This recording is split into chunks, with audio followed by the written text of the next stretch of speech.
Please. I'd like to welcome everybody to the gallery tonight. I'd like to thank our media and broadcasting partners for reporting on our media and broadcasting it. I'd like to introduce to you Mayor Kira Berlingeri, who is sitting to my left, who will be starting the... Oh, we can give her a round of applause now.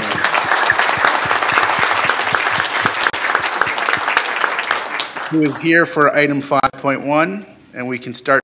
Before Kira starts the meeting, Councillor Christian asked Mayor Berlingeri earlier if he could have a few minutes, and despite my suggestion, she didn't listen to me and she granted it to him. So Councillor Christian? Before we begin, I just, as chair of the Splash Pad Committee, I just want to reach out to the community and thank everybody for the overwhelming success of the voting over the last week. I think at last count we had over 37,000 votes. So I think that's a clear indication of the city's support and the universal appeal of this project. I also want to thank our committee, who each one of them for their energy and effort in preparing the fund application and for getting the message out there. We had a tight timeline, and everybody on the committee did an exceptional job.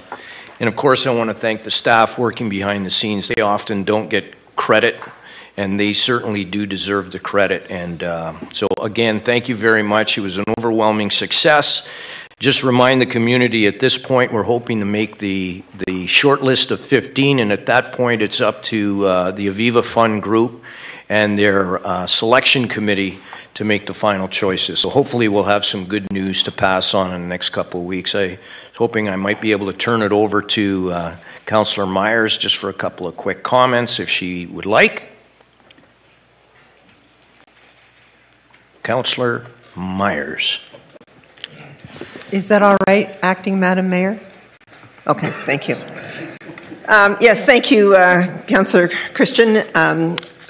On our agenda tonight, under our consent agenda, is our application for the Ontario Trillium Grant. And this is something that, despite the fact that it is Canada 150, it's coincidental that it's $150,000 that we are applying for. That's the maximum that we can apply for, so that's why that amount.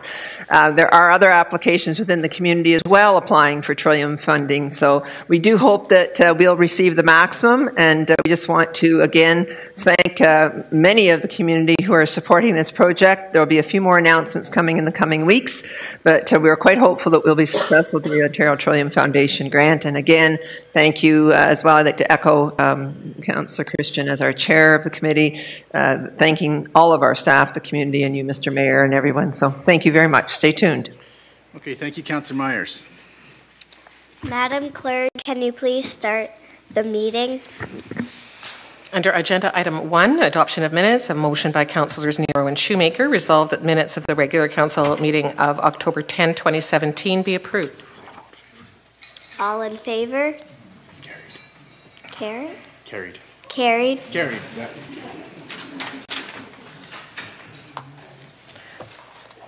The declarations of pecuniary interest. Councillor Turco. Thank you. Thank you, Mr. Mayor and Madam Mayor. I have two pecuniary, one from previous meeting, October the 10th, pecuniary interest on the minutes, as I was absent, and 6.8 municipal law enforcement officer and relative bylaw. Also, today's meeting, 8.3 private sector winter parking enforcement, spouse employed by police services. Thank you, Councillor Turco.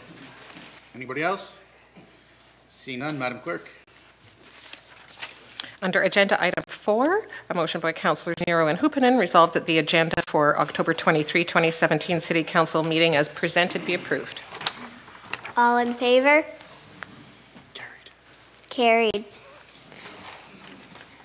Okay, so that brings us to proclamations and delegations. And at 5.1, we have mayor for a day.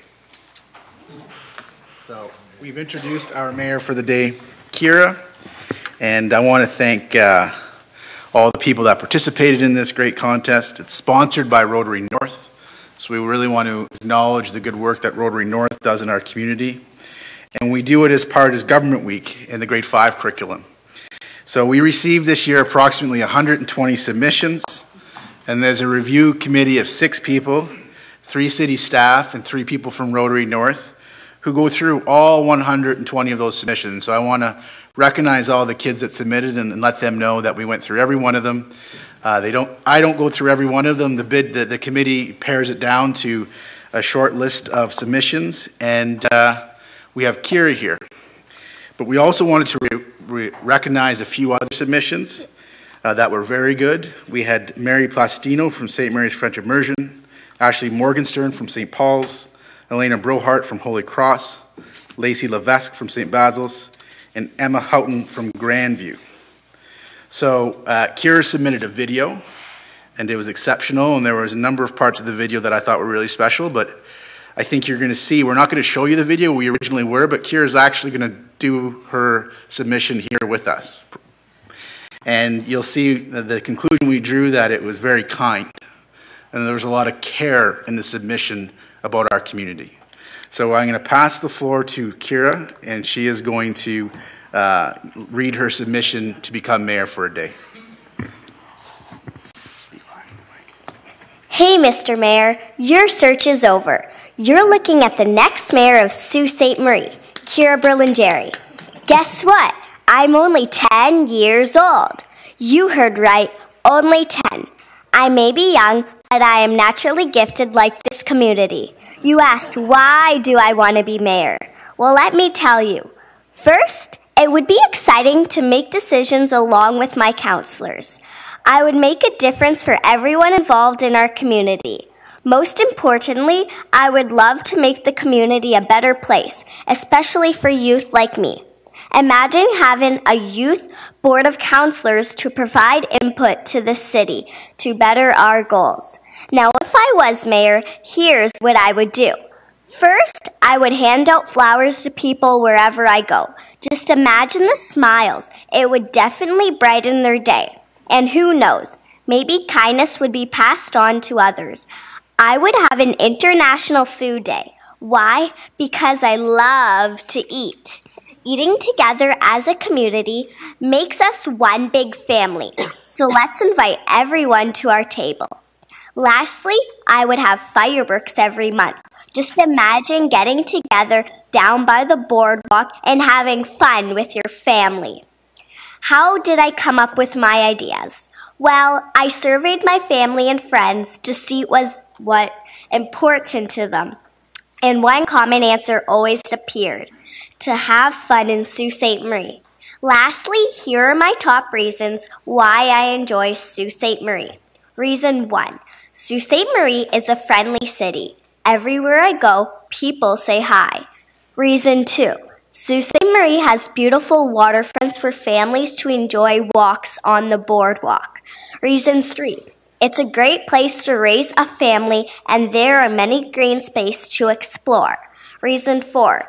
There are lots of fun communities, activities like the Rotary. Reason 5. We have 4 seasons with fun activities. Looking forward from hearing from you. I am signing off as your future mayor of Sault Ste. Marie.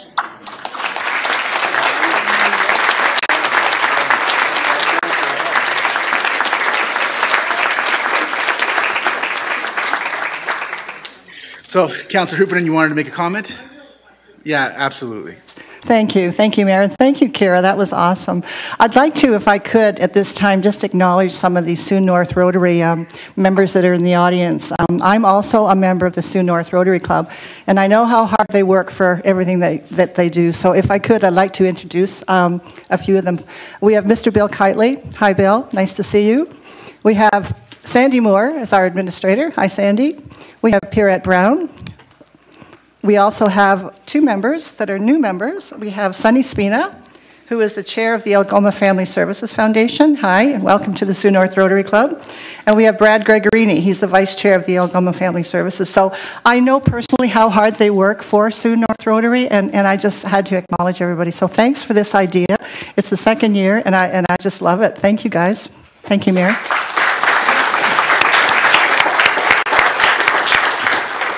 So I think it's probably pretty readily apparent to everybody how Kira's bid was the successful bid.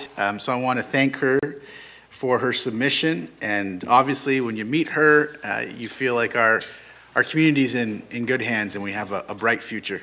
So as part of the Mayor for the Day, Kira got to choose a charity to make a donation to. And that donation is coming from Sault Rotary North. And she did some research and she had some options that she looked at. And the $500 donation from Sault Rotary North will be going to Algoma Family Services. So it's the Algoma Family Services Foundation. And from Algoma Family Services Foundation and Rotary North, we have some representatives, and we're going to do a bit of a check presentation. And as the Mayor for the Day, we're going to do a photo op, and you folks are going to watch that. And when we're done that, there's a present that your Mayor is going to deliver to you. And I told her that she was showing me up because in 3 years I haven't given any of you a present, and she's doing it on her first day. So if we can have Pierrette Brown, Bill Kitely, and Sunny Spina come up, and Brad, are you joining us too? Brad Gregorini, also from the foundation. So if we can just meet over here.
We can email you these ones that way.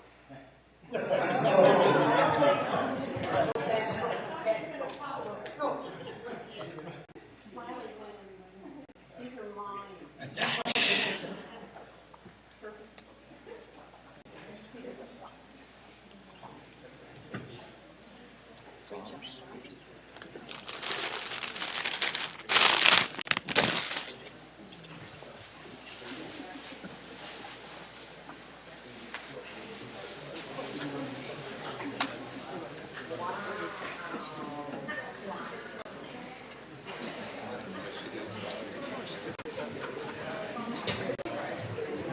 Can we lose this now? You know, we'll do it just...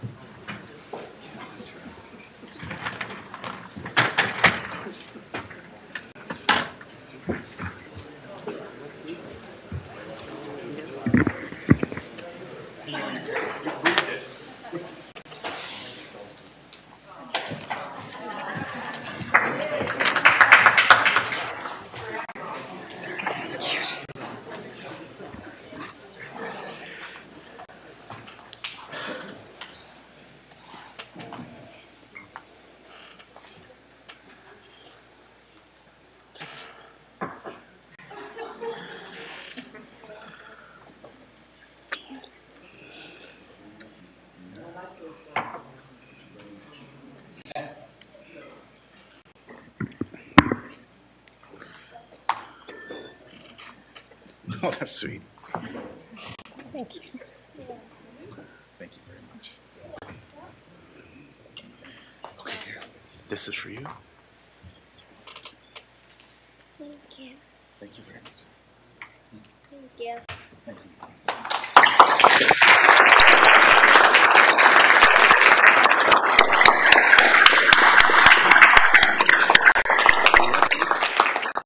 Madam Clerk, if we can move on to 5.2, please. Agenda item 5.2 is the Community Recognition Award, and Brian Wilson is in attendance.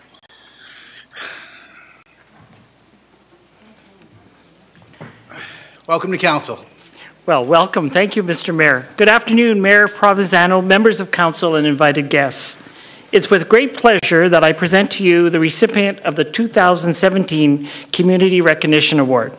But first, I'd like to talk to you about Stone Cradle. Tim Barthelmess is the one that did the art, and it's a wonderful art that's located outside the Mayor's office. Stone Cradle is a representation of the identity of diversity of our community culture, combining the past, present, and future. The rock symbolizes the relics of the geologic past, which has shaped our Canadian Shield into some of the most breathtaking scenery in our country. This rock formation stands tall, rugged, holding with them the power of our past. The red ochre pictographs are legendary evidence of the past cultural heritage. The peregrine falcon symbolizes our present culture. The word peregrine means traveler or wanderer, an appropriate name for a bird so widely distributed. Our heritage, too, has become multicultural with people from all walks of life. Presently, the peregrine falcon has become a symbol of success as it's begun to reappear, after almost becoming wiped out with the indiscriminate use of DDT. This holds true of our heritage today. If we as people do not start the preservation process now, a prosperous future cannot be secured. This incredible recovery of the peregrine falcon can be attributed to the long, hard work and dedication of many concerned. This eye-opener should encourage individuals to continue to protect and enhance our natural and cultural heritage. The nest of eggs symbolizes our future cultures. The eggs represent new life, new beginnings. And as the peregrine falcon, we too are given the responsibility to nurture and protect the coming future. We as people must stand together in order to teach our cultural heritage, which will be carried on to the future generations. Neglect them and can result in a broken egg, easily eaten for breakfast without a thought. Will we deprive the next generation of their right to culture? A culture not had results in no culture. What we do today will reflect tomorrow. Many of our citizens have been recognized by the city over the past 18 years for a total of 28 award recipients. I would like to thank Council for having this award and acknowledging the role of culture in enhancing the lives of the citizens of our city. Each of our recipients will receive a certificate and a personal award with the engraved markings of Stone Cradle. Now, tonight's recipient, I would like to share a bit about tonight's recipient, Brian Wilson. Brian is a behind-the-scenes type of guy. He does not seek attention for fame. While he has been a quiet force in the local arts community, he has made a very significant contribution and impact. After nearly 50 years of active service, he deserves recognition. Brian's first involvement in local performing arts was in the stage lighting. He and Paul Fast were the Algoma Fall Festival's first lighting technicians in the festival's early years. He also did lighting for Musical Comedy Guild, primarily when it was mounted shows at Core Collegiate. Brian also assisted the Sioux Theatre workshop production during many of the same years. Brian then became an active director in the art gallery of Algoma's board, where he served for a number of years. He eventually became president and successfully guided the gallery through some very difficult financial circumstances. A number of people who worked with him then credited him with saving the gallery. About 15 years ago, Brian joined the board of the Sault Ste. Marie Community Theatre Centre. He served as president for 3 years, then assumed the chairmanship of the Centre's technical committee. As such, he is responsible for the supervising of the theatre's technical operations. Here, he has quietly made key contribution. He is responsible for hiring a full-time technical director for the theatre. He has identified new needs and equipment, successfully obtained funding, and overseen the installation. During this time, Brian's effort has resulted in upgrades and renewals of equipment totaling approximately over $2 million. He has overseen the acquisition and installation of a completely new sound and lighting boards, which accompany the equipment at least twice. The theatre now is in the state of a multi-purpose performing arts venue capable of meeting the community performing needs as well as the professional touring groups. He also found financing to equip and open the new Black Box Studio Theatre this past winter. Brian has been a fierce in protecting the low cost of using the theatre with the accessibility to all. In the fall of 2016, Brian initiated a presentation of the Banff Film Festival in the Sioux. He has taken the initiation to attract other film events. Brian was in education as profession. He taught school and eventually became the lead in the public system's adult education program. After retiring from that position, he worked as assistant to the director of education for a number of years. Brian is a generous, positive individual who has an important part of his effectiveness. He also is a skilled organizer and strategic planner. He has generously applied these skills to everything that he has done. Some comments from the support of the arts groups in the community. One is, I know from experience that Brian is a go-to person for many organizations and individuals in our community, and he is not afraid to roll up his sleeves and get involved, and that's from Michael Birch. Linda Savory Gordon from Nordac writes, for several years, Brian has served on the Group of Seven in the Glen Gould train event. His ideas during the committee discussions were helpful. He is able to consider various courses of actions, weighing the advantages and disadvantages of each, and arriving at excellent suggestions and recommendations. In addition, Larry from the Community Theatre Centre writes, Brian is blessed with a gregarious, positive, and good-natured personality. He has generously and effectively applied his skills and the personal qualities to enrich the arts in Sault Ste. Marie. Mr. Mayor and Council, I'd like to introduce you to Brian Wilson.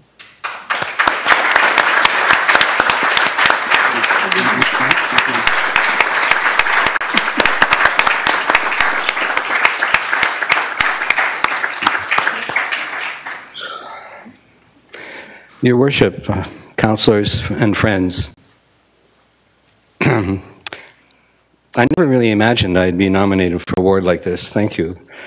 I've been involved in some way in volunteer work throughout my adult life. This year I realized that it is my 50th year of volunteering. And actually, Virginia McLeod, when she called me, said that, Brian, if you get this award, you're going to have to go through each year. So if you get your glasses ready. I'm not sure where the desire or perhaps the need to volunteer came from. It was not a characteristic of my immediate family, but I think that ultimately it stems from a belief that I have a responsibility to contribute in some way outside my employment to the community in which I live. I'm reading this because I've worked with Susan Myers before, and if I don't get it all right, she's been all over me, right? It didn't take me long to realize that when I volunteer, I meet people, I share experiences, and I change, I grow. And you have no idea how much growing I did when I worked with Michael Birch. In volunteering, I get a chance to interact with people from many different walks of life, people with different skills than mine, different life experiences. And in each interaction, I gain insights into different aspects of living in this community. As a volunteer, I've worked with lawyers, teachers, engineers, software developers, theater technicians, social workers, etc., and the list goes on. I've come to meet over the years a crowd of fascinating and dedicated people, some of whom are here tonight. Chris Rue, Michael Birch, Dr. Linda Savory Gordon, Dale Innes, the Honorable Larry Whalen, Susan Myers, Gail Nelson, Gord Mazzomo, David Gould, Guy Traficante, Sandra Houston, Harry Houston, it goes Paul Hirschby, Bob and Peggy Cooper, Faye and Gord Smedley, and Joshua Richards. As a young man, I was involved mostly in athletics, but as I aged, I became involved in the arts and culture and the performing arts. I've come to know that area as one which is in many ways responsible for the creation of strong, vibrant communities, the kind of community where an individual can become the kind of person he or she wants to be. I'm therefore really excited about the announced plans to invigorate arts and culture and their role in the lives of Sault Ste. Marie citizens. Our Prime Minister tells us that the world that Canada is great because it's inclusive. I don't particularly agree with him. I think a lot of work has yet to be done. But before we will have truly earned the right to say that, inclusiveness requires we share genuine experiences with others. I have come to view the arts and culture as an integral way in the development of knowledge and respect for others. So I'm a supporter of the arts now. At any rate, I assure you, I've gotten more out of my time volunteering for the last 50 years than I've given. I should be the one thanking you as representatives of my society for affording me this opportunity. Thank you for this recognition. It's not why I volunteered. I will accept it in the name of the many people who are volunteering in some way in arts and culture in our community. Thank you.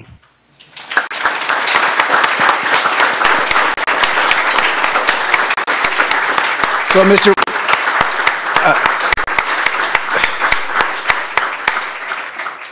Wilson, as you come up here, let me thank you as the mayor of the community on behalf of the community at large for your significant contribution. 50 years of volunteerism is a tremendous accomplishment and a tremendous contribution. And a community is a collection of people like you who care. And so we thank you for caring. Yeah.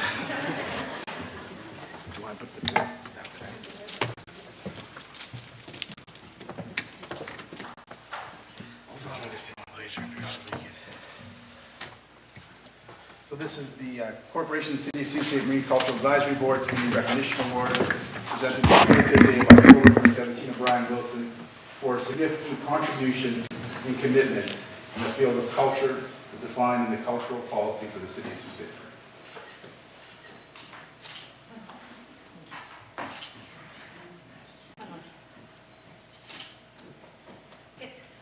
We have a present for you here too. Oh, thank you. You're welcome. You can take it back, though. You gotta keep it.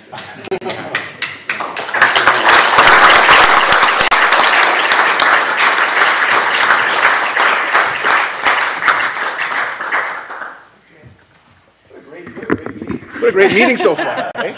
Yeah, this is awesome. Thank you for all those who tended to support this award. Thank you. Councillor Myers wanted to make a couple comments. Thank you, Mr. Mayor. Before you all leave, that's what I wanted to do as well. I want to acknowledge everyone who's here this evening who's a volunteer in the arts and culture sector of our city. Could you please put your hand up? This side, Joan, Carol, L. Smith, yeah. All of you, thank you for what you do all the time. And Brian, I know you'd be the first one to say, when we both served on the Art Gallery board, you were the president, and I just followed your lead, and that was 3 years before I decided to run for council. You told me to jump in and do it, and you live in Ward 2, and thank you for that too. Thank you, Mr. Mayor. Okay.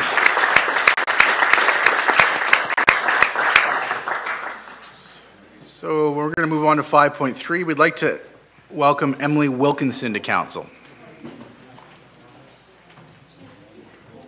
Welcome to council, Ms. Wilkinson. Hi. First of all, thank you to Mayor Christian Provenzano and the City Council for helping me to proclaim October as Dysautonomia Awareness Month.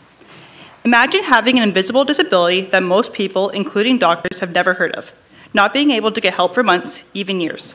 Being told comments like, this is all in your head, maybe get out of bed, you'll feel better. Or even there is no such thing as dysautonomia. Not seeing friends for months at a time, social isolation, and not having a proper quality of life. That is what dysautonomia patients go through every day. I am one of millions of people living with at least one form of dysautonomia around the world.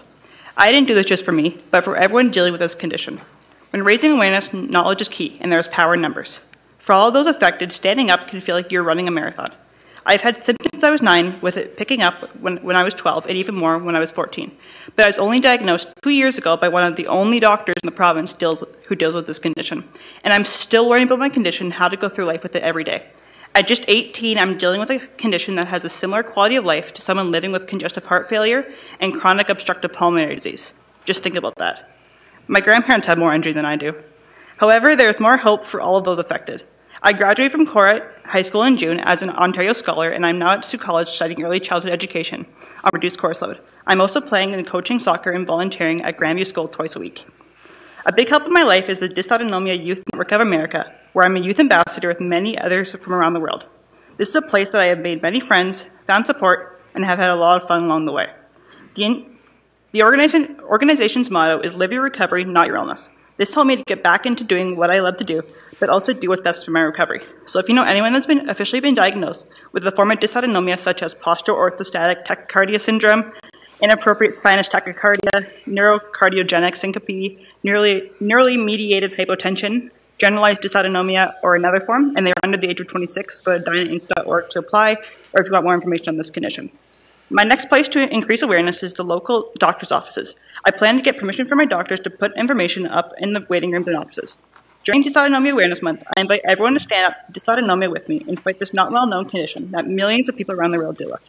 To quote Spencer West, who was told that he was never going to be a functioning member of society with his own health condition, let's redefine what is possible. There is no can't or won't, only how, to make the impossible possible. Thank you. Thank you, Emily. Don't go anywhere, but thank you, Emily. I want to just recognize Emily's leadership. As she told you, she's a high school student just finishing up this year, and she reached out to me and explained to me what dysautonomia was, because I didn't know, and asked me how she could raise its profile. And so we connected and we went through this process and we helped her with a proclamation. But I just want to recognize you, Emily, for your leadership, for caring enough to wanting to reach out to help other people who might be dealing with what you had to deal with and are dealing with. And I think it's you're a tremendous example, so I'd like to thank you for that.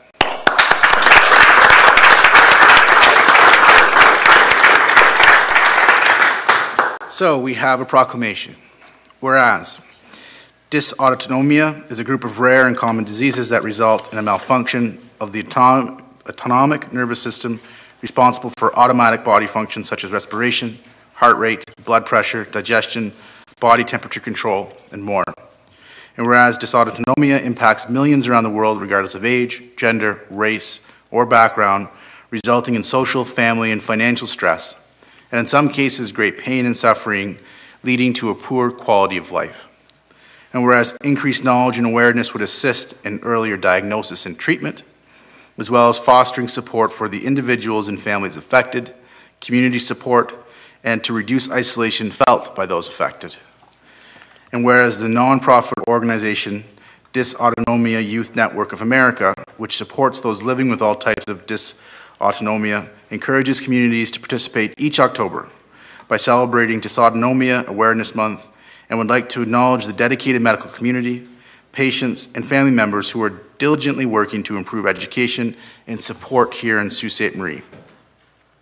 Now therefore I, Christian Provenzano, as Mayor of the City of Sault Ste. Marie, do hereby proclaim the month of October 2017 as Dysautonomia Awareness Month and encourage residents to show support for those living with the several forms of this disease. Thank you, Emily. Thank you.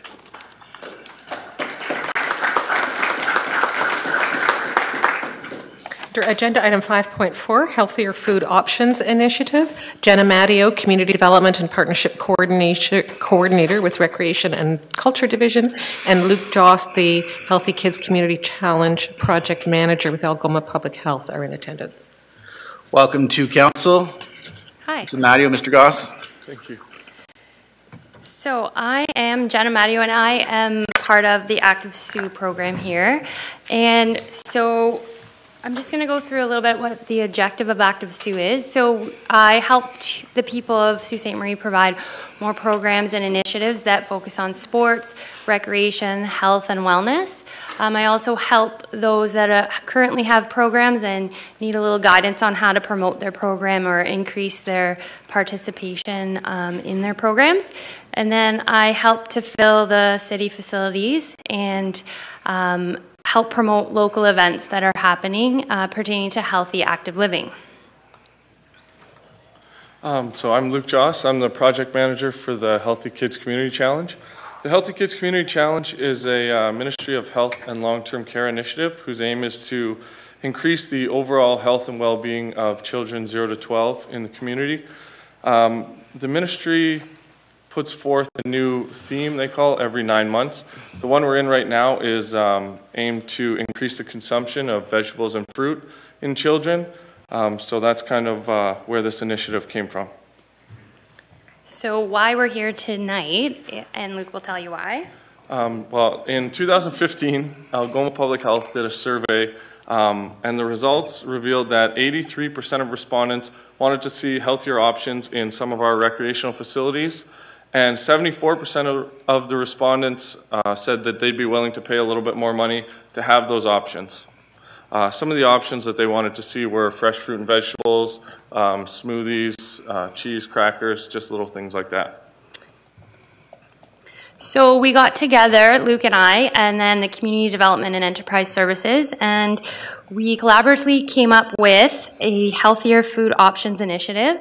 And since the partnership began, we have been moving forward towards an environment that provides individuals with healthier foods and beverage options at the municipal facilities.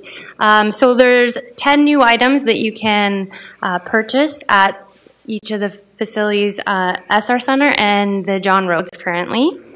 And so moving forward with the initiative, we wanted to present to you some of the positives that have come out of this initiative since it started October 11th. So you can see on the t-shirts that you have, we created a little logo.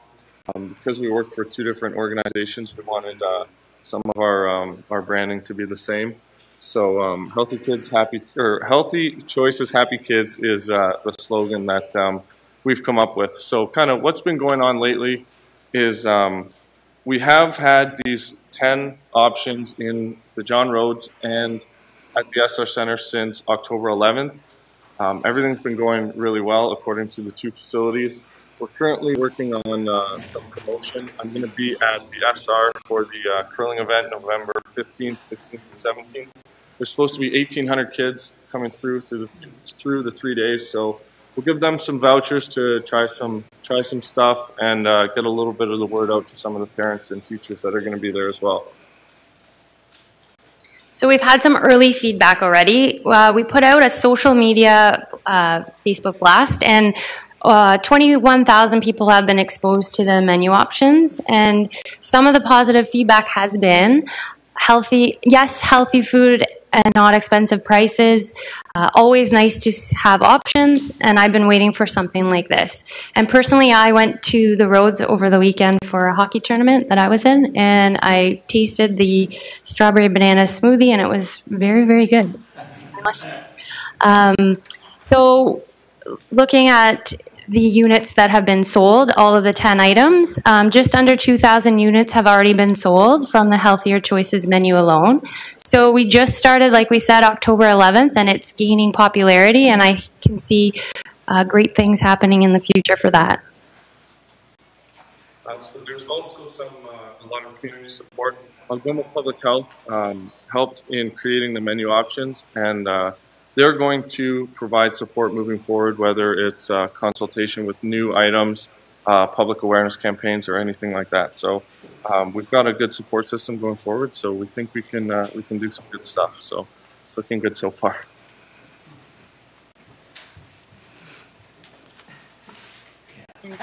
Thanks. Well, thank you for the work you do. It's great, and we appreciate the presentation. Are there any questions? Thank you. Thank you. Thank you. We are on the consent agenda, Madam Clerk. Yeah. A motion by Councillors Turcot and Hupinen resolved that all items listed under date October 23, 2017, Agenda Item 6, Consent Agenda, save and accept Agenda Item 6.4 be approved as recommended. Agenda Item 6.4 is going to be just reserved for information, so it's separated out.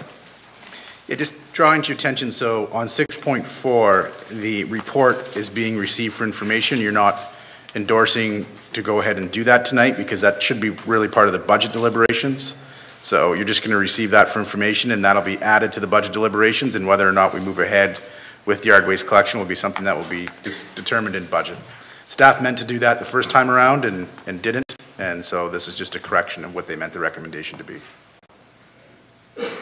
Okay?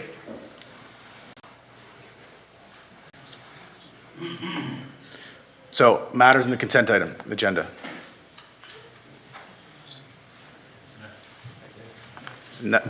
Councillor Grandinetti?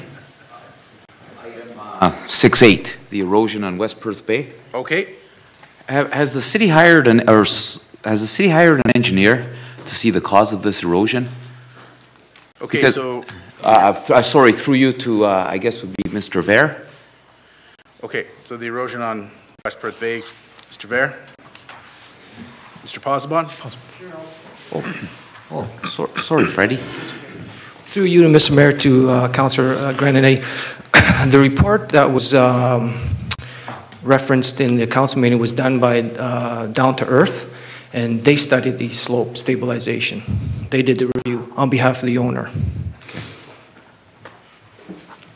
It's just now we haven't seen his report. I guess you have, and the homeowner has. Was it mainly caused from the bottom on her city property or conservation property, or was it caused from the top end of the ravine or slope? The cause was the placement of fill at the top. Okay. Okay. That's it. Thank you. Councillor Bruni. Thank you, Mr. Mayor, and to Mr. Pozzebon. Regarding, you just mentioned that the cause was from the fill. Was there trees removed from the property prior? Through you to Mr. Mayor, to Councillor Bruni, I wouldn't be able to answer that question. Okay. If this piece of property is not repaired, what could happen? Could it spread to the other homeowners on the east and on the west side? Potentially. The engineer of record made his comment that a failure is imminent, and it could impact the neighboring properties. And when did this start, the decay of the property? The first collapse was in April 2016. And the homeowner has had every opportunity to repair? Yes. Okay. That's it, Mr. Mayor. Councillor Shoemaker. Thank you, Mr. Mayor. The remedial work looks like the cost of it's $165 plus HST through you, and I'm not sure who it might be directed at, but do we have a sense of if this property sells, is it of a significant enough value that we'll recover our funds? So who feels capable of answering that? We'll go to the treasurer. Through Mr. Mayor to Councillor Shoemaker, the assessed value on the property is slightly below that. Okay. So any shortfall then is whose problem? It would depend on if it went to tax sale. If it's added to the taxes, it will fall under the same criteria as to when it becomes a property that goes up for tax sale. If there's a shortfall then and nobody purchases it, it becomes the city's cost. Okay.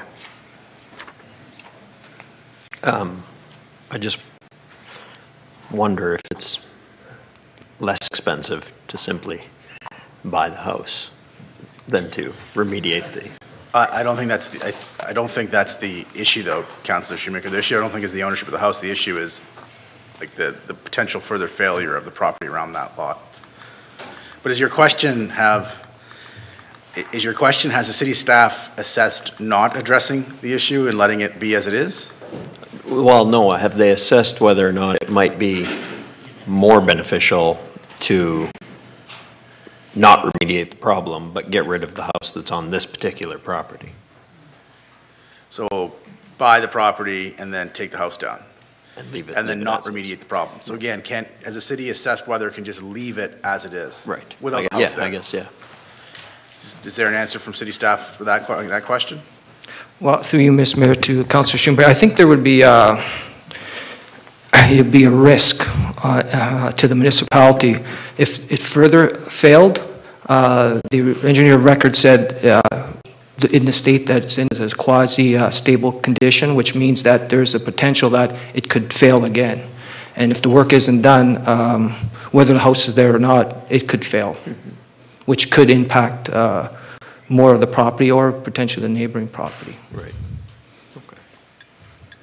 Any other questions on this matter? Councillor Fata. Thank you, Mr. Mayor. I just want to clear on this. The engineer of record, this individual is the one that's made the decision that the owner is the only cause of this to happen. Is that correct? He's made a statement in. Sorry, Mr. Mayor, to Councillor Fata. He's made a statement in his report on the cause of the failure, which was overloading the soils. So it's an open and shut case then? No, Councillor Fata, look, there are some, I think, some level of dispute as to who might ultimately be responsible for the failure. So, like, you're getting into a legal issue, right? The homeowners. No, yeah, it seems like the case is... No, we're not, Freddie is not going to give any kind of indication to us that this is an open and shut case or whatnot. The reality is that there's a major failure. My understanding, because I've asked about this, obviously in City Hall, is that it has to be addressed. The only party that is currently capable of addressing it financially is the city. But there is some dispute as to who really is responsible for bearing the costs. So if the city fixes the problem and puts the costs on the ratepayer's tax bill, the ratepayer isn't stopped from disputing that cost or from bringing an action either against the city or against another party about that cost. Freddie can't speak to the legal matters here. He's here to speak to the report.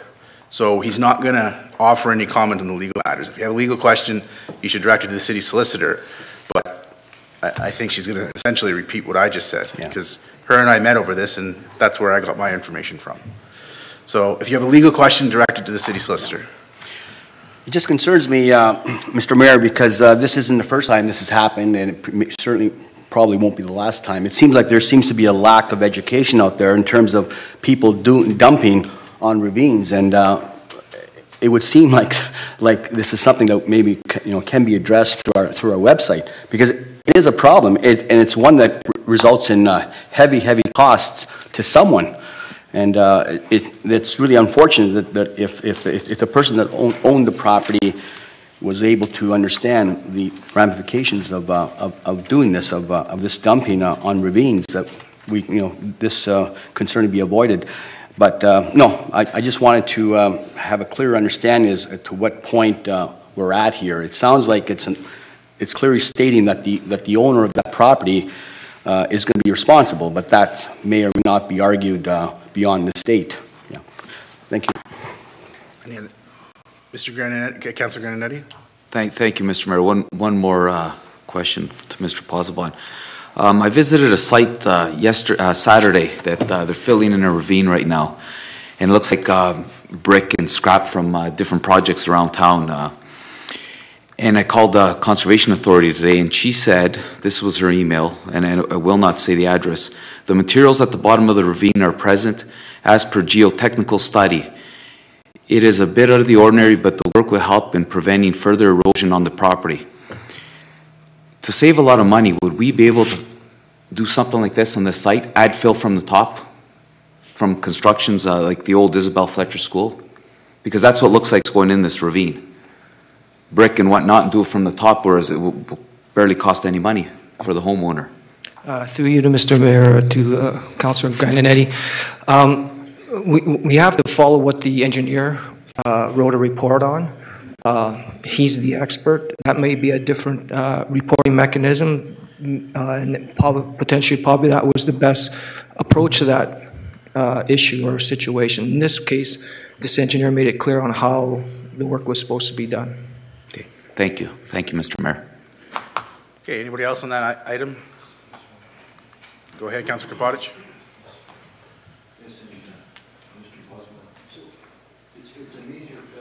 The slope, major failure of the slope that's happening, and I'm just curious, so the impact on neighboring properties, how soon would it be expected that an impact on neighboring properties would happen if we sat and done nothing? Through you, Mr. Mayor, to Councilor Kropotich, I can't really answer that question. No one can really say when a slope is going to fail. That's Mother Nature. So I think we have to reduce that risk by implementing what we're going to do soon, I hope, so it doesn't further fail. But I don't think anybody can actually give you a specific time. Okay, understood. Okay. Thank you, Councilor Kropotich. Sir, you stood up. Were you looking to signal something? Can you just come to the microphone and introduce yourself, please? Are you the property owner, sir? My mother, Marie, is. Okay. Yeah. So I got documents here that was in the file. Can you introduce yourself? For I'm Brandon Nevers, Marie Nevers' son. Okay. She's the property owner, and I've lived there for over 20 years myself. There's documents in the folder on the property stating somebody had recommended that there be put a retaining wall in before the build, or some sort of erosion control. Now, how did the city,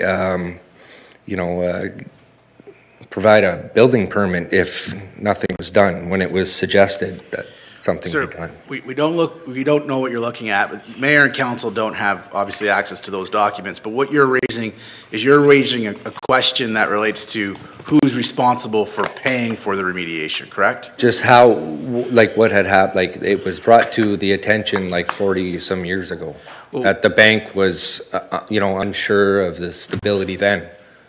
Yeah. So, and then they're blaming it on Phil being put on top. Yeah. So what you're raising legal issues as to who's responsible for this failure. Yes, but I just want you guys to know that it's not just because of Phil. It was brought to the attention 40 years ago. Okay.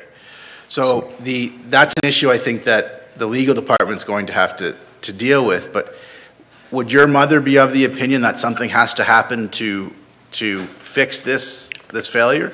I was told that everybody agrees on that point. What I was told, and maybe I'll tell you what I was told and you can confirm whether this is the case.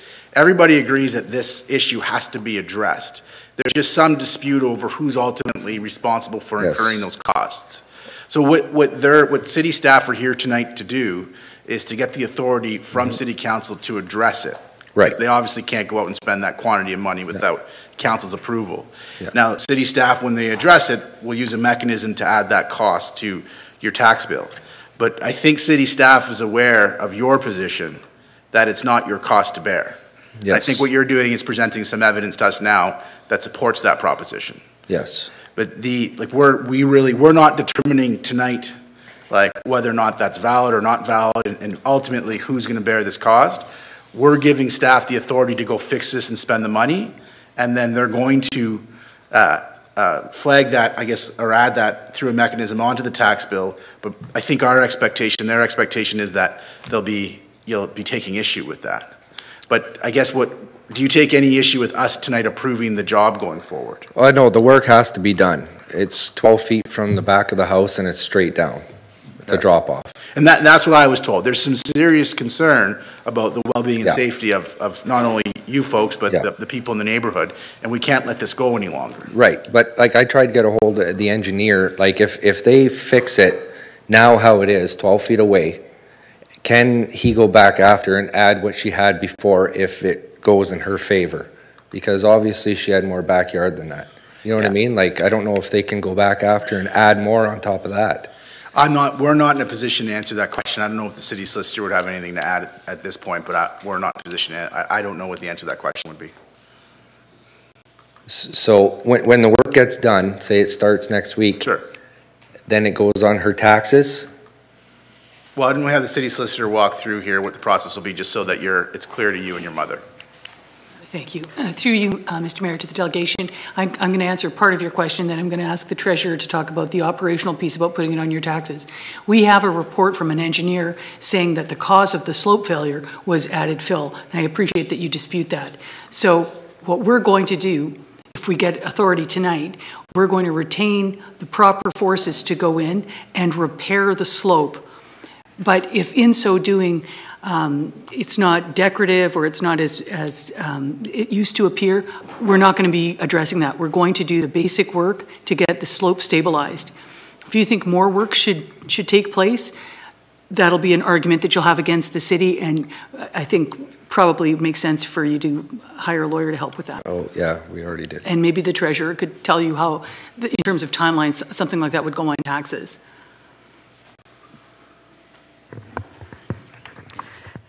Anything that is added to taxes is treated the same way as your property taxes themselves, which means currently there's new legislation out where unpaid taxes for more than 2 years will go to what's called a tax sale process. Through the tax sale process, again, there's new legislation, the timelines are being increased, but there's approximately another year where there's registration of the property before it would go up for sale. Hopefully by that time, the legal issues will be resolved and it won't go that route. So is she entitled to pay throughout the 3 years? Like I was told it had to be paid back within 3 years. Like you're talking 165 grand. I think what you need to do in that respect, Mr. Nevers, is I think you said you had a lawyer. I think you need to make a proposal to the city. I don't think it would be. Yeah, he hasn't heard back yet. Okay. I'm a little concerned just because this is a legal matter and we're talking about it publicly, and I don't want you to say anything that actually prejudices or has a negative effect on your position. Yeah. So that's where my sensitivity comes from, right? So I think if you want to make a proposal to the city, I'm sure the city would receive that proposal and act reasonably. And obviously there's a sensitivity, nobody wants to put a big bill on, put a big cost on somebody's tax bill. Nobody wants to take back someone's house and sell it for tax sales. But we're in a difficult situation here, and the one key point that everybody agrees on is we have to address it, and we have to fix this failure.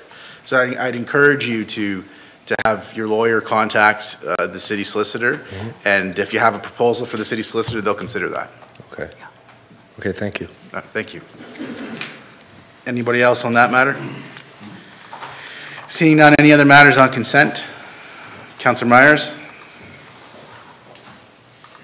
Mr. Mayor, Councillor Butland and I would like some clarification as to what's happened in 6.4. Did you just pull it out of consent, or have you pulled it off of tonight's agenda? No, not off of tonight's agenda. Okay. I'm not quite sure why the clerk pulled it out of consent. That's okay. Because that's the wording, not a problem. if it had not been pulled, you would have, in your consent motion, just approved Passed that the wording. 60,000. So I'm going to read it separately.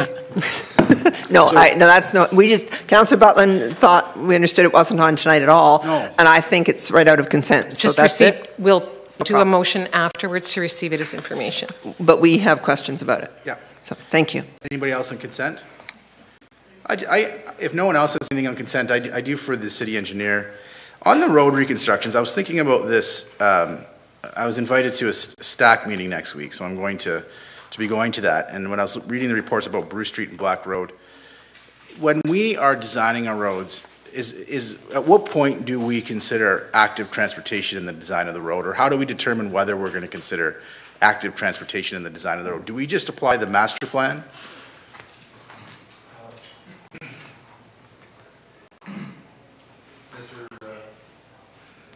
Mr. Mayor, yeah, we have master plan, the cycling master plan, there's the transportation master plan that we consider. In the Black Road case, there's an environmental assessment as well, and when you do an environmental assessment for road improvements, active transportation is one of the main, one of the categories that's considered. So, and if it's just a typical road reconstruction, the like a local street, clearly they're cyclable and walkable generally anyway. So we believe it's covered off with our through the typical design criteria. So how would it be covered off in the example of Bruce Street? Bruce Street is an artery. We would look at the cycling master plan. We'd look at the transportation master plan that we have on what can be done in the Bruce Street area, given the road right of way, the available property and setbacks, etc. Gotcha. Okay. Thank you, Mr. Elliott. Council, we have a new young guy tonight on the controls. I've not met him yet, but his name is Liam. Welcome to council, Liam. So I did get that right. Your name is Liam? Stand up. Liam, stand up. So we'll give Liam some patience as he learns everybody's names and switches around. We'll just have to give Liam a second to sort it all out. So thank you, Liam. Okay, anybody, nothing else in the consent? Then we'll have all in favor? Carried. That will bring us to 6.4, which we pulled from consent. So leaf and yard waste collection. So staff had come to me and said that the intention was actually to show that what it would cost and then refer it to budget so that you'd make the deliberations in your budget, which makes sense because we don't one-off these things. Anyway, there it is. We're receiving it for information today. Councillor Butland has questions. Yes, I'm glad it's here. It's our resolution. And yes, if this went straight to budget, I think as many things happen in budget will get lost and may not get any attention. And I notice in the report, I'm glad to see there are 8 pros and 1 con perhaps, and it's all cost. And on this one, I think in order to save some money, possibly going to cost us money. So what is the main reason, Mr. Girardi, that, well, I guess personal opinion, do you think we should reinstate this, excluding the financial consideration? Through you, Mr. Mayor, to Councillor Butland. I'm going to refer this question to Madison Zupo, okay? Thank you. All right.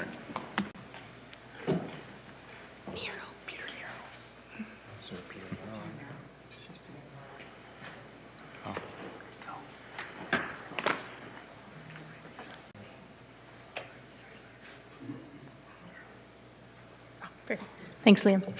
Through you, Mr. Mayor, to Councillor Butland.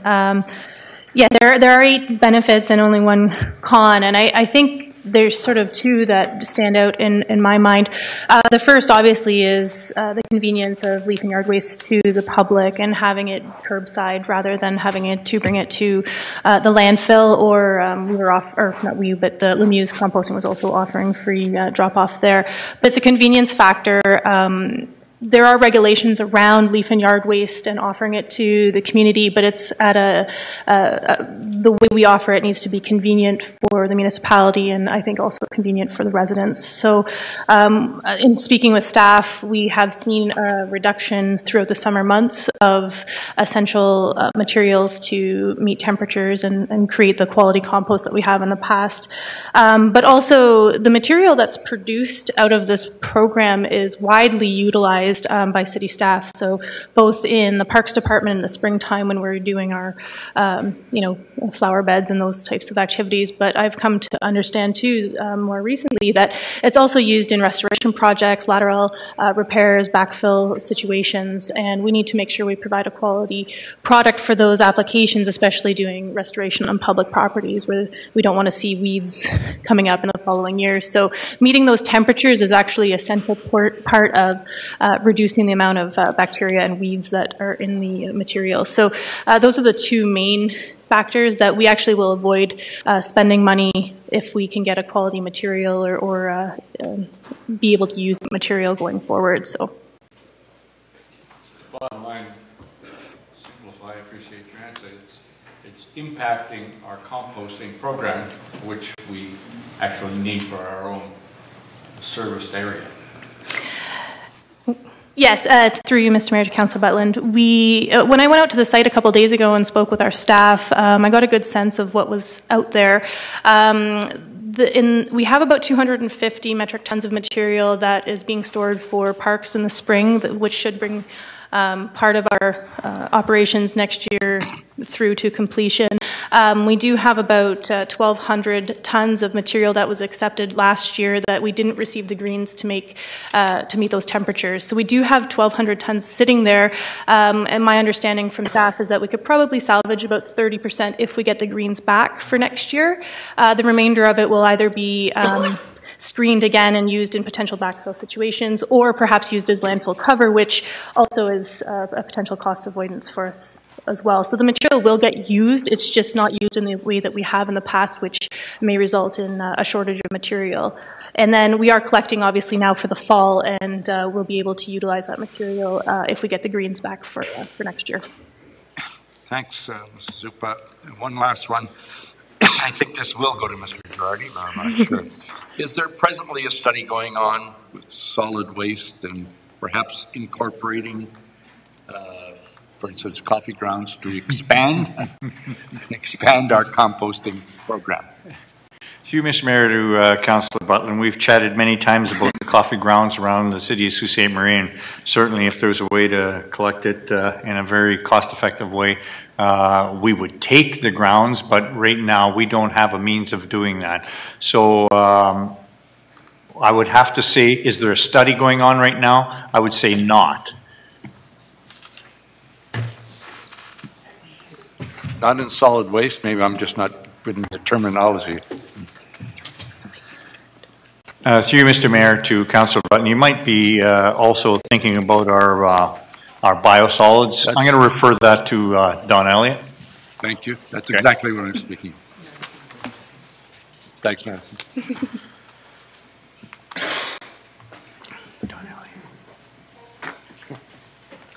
Mr. Mayor, to Councillor Butland, the only study that I'm aware of that's going on right now is the landfill environmental assessment itself for long-term disposal. Solid waste? You're striking out on this question, eh, Councillor Butland? So you're striking out on this question. Yes. Maybe I should give it up. Well, the biosolids facility is essentially ready to go. That's for that's a capital project that's in the plan to use a lime stabilization process or composting for the biosolids from the treatment plants. I'm not aware of any addition of the coffee grounds into that mix. We'll come back at a later date. Thanks, Mr. Mayor. Okay. Anybody else on this? Councillor Myers. Thank you, Mr. Mayor. We just really wanted to draw attention to this. As you can see, we brought this forward because we'd heard back from staff, I think our Green Committee, that this was an issue that we really, if you'll recall, this came to us, Council, as a suggested efficiency that we could consider. We tried it. We've heard back from staff that, in fact, it needs to be reinstated. So we just wanted to really put a spotlight on it. We understand it will have to come at budget time. But I think the other question I would have is that, through you, Mr. Mayor, to Mr. Girardi, what it was in our previous budget, I would expect that. I didn't look it up, but I would expect that our cost is about the same as what it was before we took it out of the budget. So just for Council's awareness, I would suggest it needs to be the same as what it was going forward. Through you, Mr. Mayor, to Councillor Myers, it certainly is. I think we were somewhere around 54,000 that we said we would require, or that we ended up saving. And we're sitting, we marked in $60,000, but it would be within that area. Thank you. So we're certainly not going to be over. Thank you. Okay, so we can have a vote on that then. We're at 6.4. Madam Clerk will read the motion and then we'll call a vote. Motion by Councillors Nero and Hoopanen, resolved that the report of the Manager of Waste Management dated October 23, 2017 concerning the leaf and yard waste collection program be received as information. All in favor? Carried. So we're at our planning part of our agenda. Under agenda item 7.6.1, A1017Z, 1187 Great Northern Road, a motion by Councillors Turco and Shoemaker, resolved that the report of the Senior Planner dated October 23, 2017, concerning rezoning application A1017Z be received and that Council rezone the subject property from highway zone to highway zone with a special exception to permit professional, scientific and technical services as an additional permitted use, and that Council deem the property subject to site plan control pursuant to Section 41 of the Planning Act, and that the legal department be directed to prepare the necessary bylaws to effect this approval. Okay, Mr. Tenazzo, I'm going to ask you to give a little synopsis of this to our viewers at home. So, Liam, we're going to Peter Tenazzo, who's at the far end of the chamber there. Thank you, Mr. Mayor. Subject property is on the west side of Great Northern Road. It's about 400 meters south of 4th Line. It's the former motorcycle clinic or Kawasaki dealer. The applicant, Trevor Sachin, who is here to speak on behalf of the application, is wishing to rezone it to permit his engineering and construction management firm to locate in the building and be an additional permitted use in the highway zone. The planning director's recommendation is to approve, subject to a few conditions, site plan control being the main one, and thank you very much. Okay, so we have the applicant here. Would the applicant like to make any representations to council?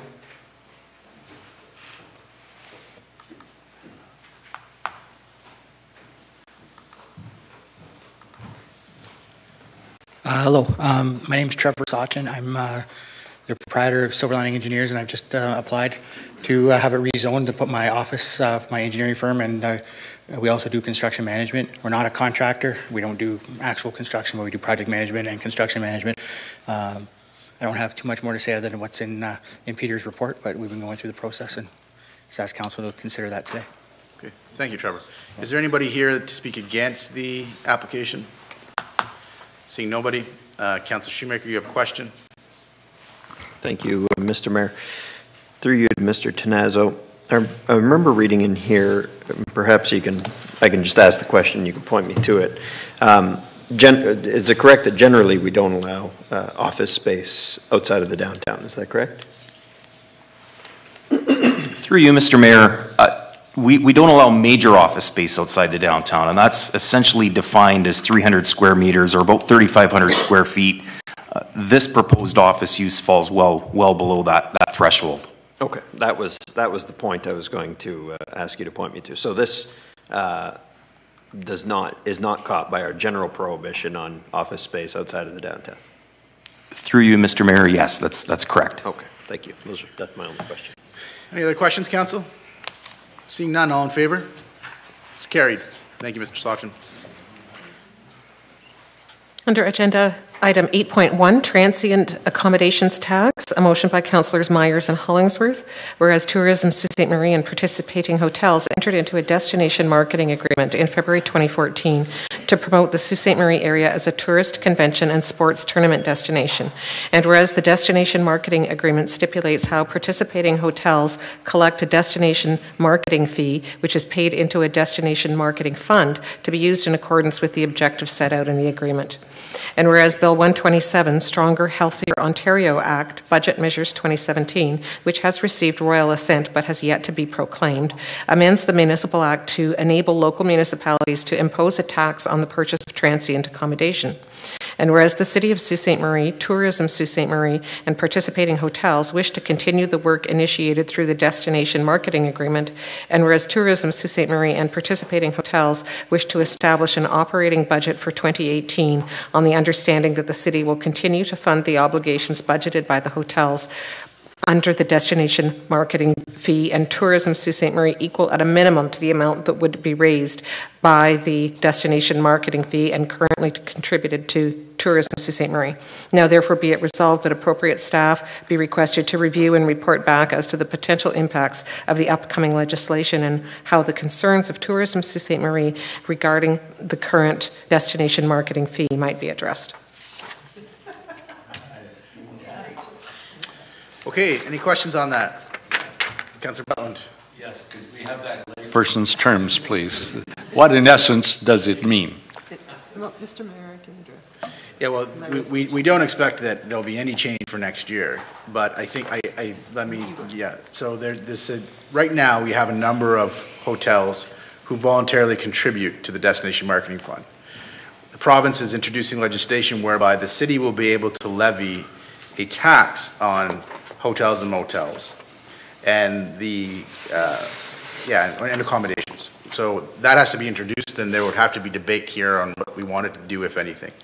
But there's some question from the tourism folks, if we did levy that tax, how would the DMF be affected? And they wanted some stability for 2018. Now, nothing is going to happen between now and 2018 that will affect their current model, but that's the crux of it. Thanks, Mr. Mayor. Yeah, it's a report back. All in favor? Carried.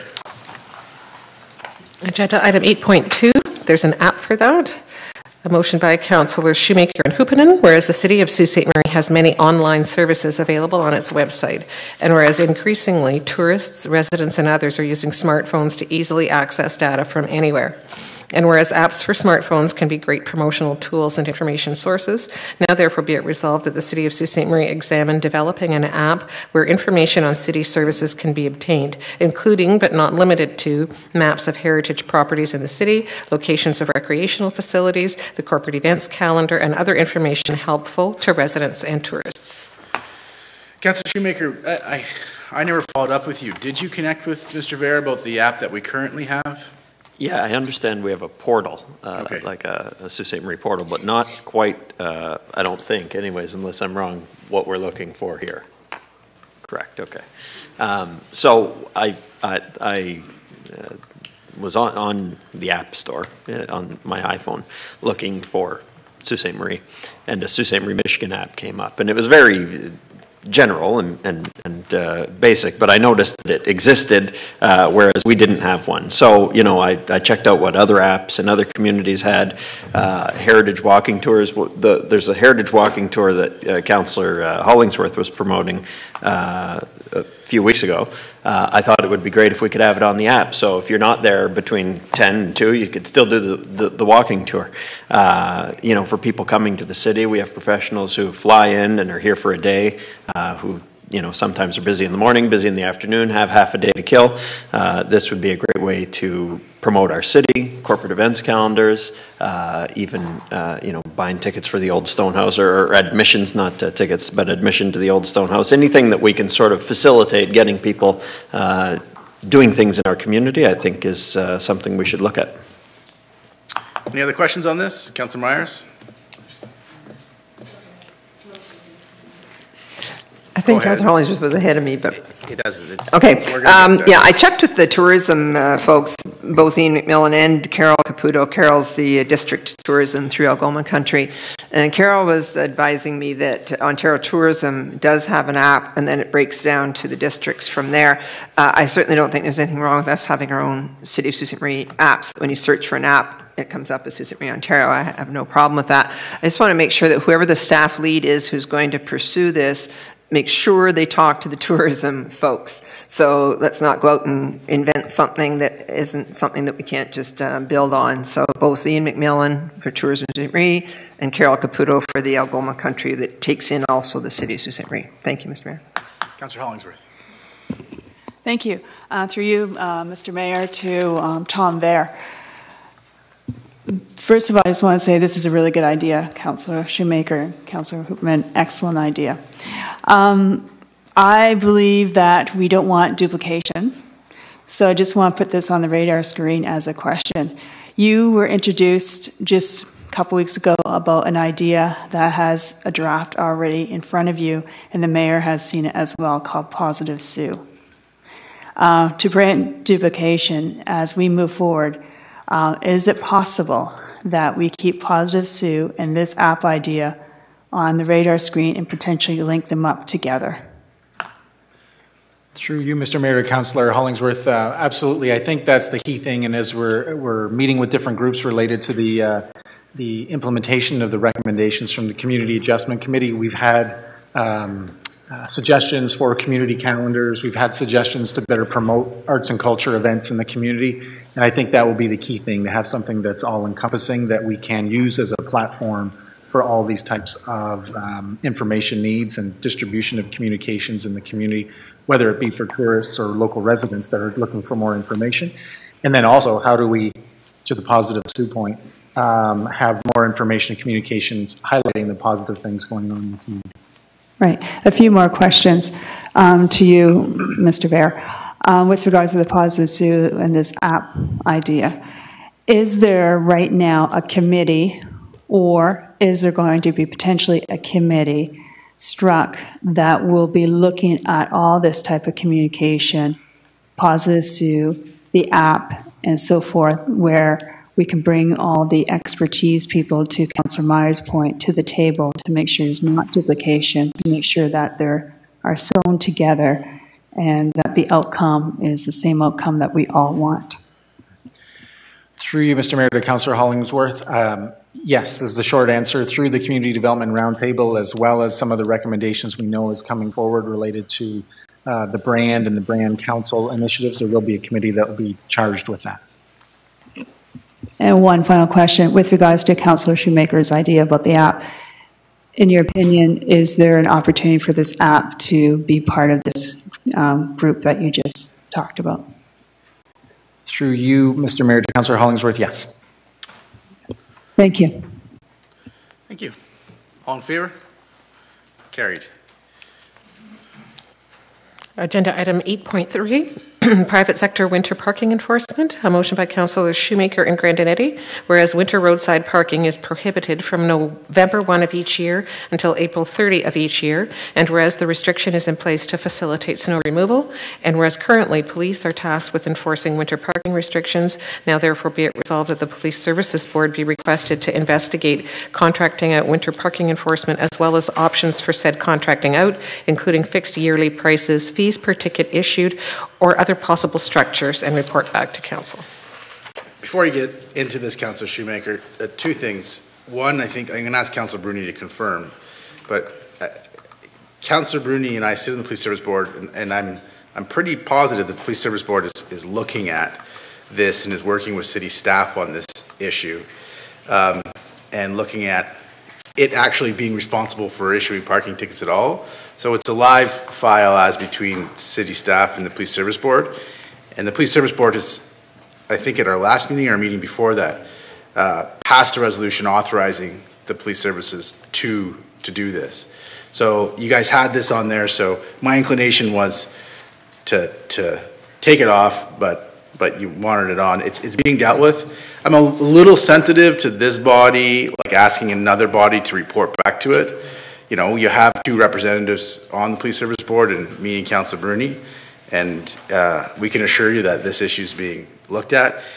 My preference would be that the motion would be changed so it wasn't worded that the police service board report back to city council, because I'm not sure that that's the appropriate way to address it.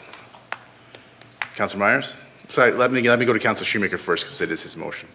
Yeah, no, that's fine. This was actually a change from what was initially sent in, because I thought that there was both police and public works who were sort of deputized to issue those tickets, and that is not the case. So it was subsequently changed, but I'm fine to further change it to just request that they investigate it. And leave it at that. I can tell you we are. I mean, we can go forward with it, or we could read it and have it read and not dealt with, but... That's fine, too. Councillor Bruni, if I'm not incorrect, we did authorize it, yeah. So they're actively looking at this issue. Senior police are looking at it and they're going to be talking to staff about it when they determine the best way to deal with parking enforcement on a going forward basis. Yeah, I think that's the objective, really. I think between Councillor Grandinetti and I, we just, you know, there are bigger fish to fry in the you know, in what police services does with their time. I think parking enforcement is one of those things that can easily be looked at as an alternative way of delivering. So you 2 are so effective that it's already being done. So we'll just record this as officially read and not dealt with? That's fine. Okay. So Madam Clerk, if we can move on. Under agenda item 11, consideration and passing of bylaws. A motion by Councillors Turcot and Shoemaker that all bylaws under item 11 of the agenda under date October 23, 2017 be approved. All in favor? Carried. Under agenda item 13, closed session, a motion by Councillors Nero and Huppinen, resolved that this council proceed into closed session to discuss a proposed disposition of property. Further be it resolved that should the said closed session be adjourned, the council may reconvene in closed session to continue to discuss the same matter without the need for a further authorizing resolution. It's under section 239(2)(c) of the Municipal Act. All in favor? Carried. And a motion by Councillors Turcot and Shoemaker that this council now adjourn. All in favor? Carried.